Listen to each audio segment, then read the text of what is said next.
Libu-libong estudyante ng Calatrava National High School ang aktibong nakibahagi sa Information Awareness Drive na hatid ng Regional Community Affairs and Development Unit Mimaropa.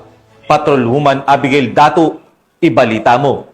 Na nagsasagawa ng Information Awareness Drive ang mga tauhan ng Regional Police Community Affairs and Development Unit Mimaropa sa ilalim ng pamumuno ni Police Lieutenant Colonel Roderick D. Tonga, Officer in Charge sa Calatrava National High School, Barangay San Roque, Romblon, nitong ika-24 ng Setyembre taong kasalukuyan. Dinaluhan ito ng mga mag-aaral mula grade 7 hanggang grade 12 na naglalayong magbigay ng kaalaman at kamalayan tungkol sa mahalagang batas at palakasin ang partisipasyon ng kabataan sa pagpapanatili ng kaayusan at kaligtasan sa komunidad.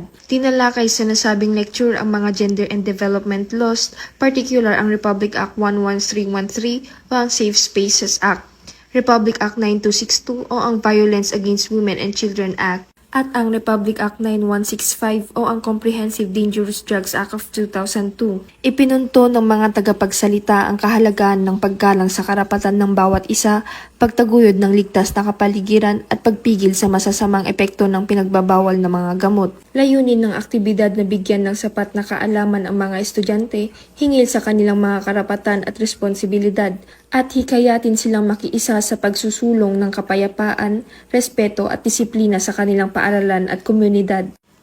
Nagpahayag naman ng pasasalamat si Police Lieutenant Colonel Roderick D. Tonga sa pamunuan ng paaralan sa kanilang pakikipagtulungan at binigyang diin din ang patuloy na dedikasyon ng PNP sa pagsasagawa ng mga information drive na nakatuon sa kapakanan at kaligtasan ng mga kabataan sa rehiyon.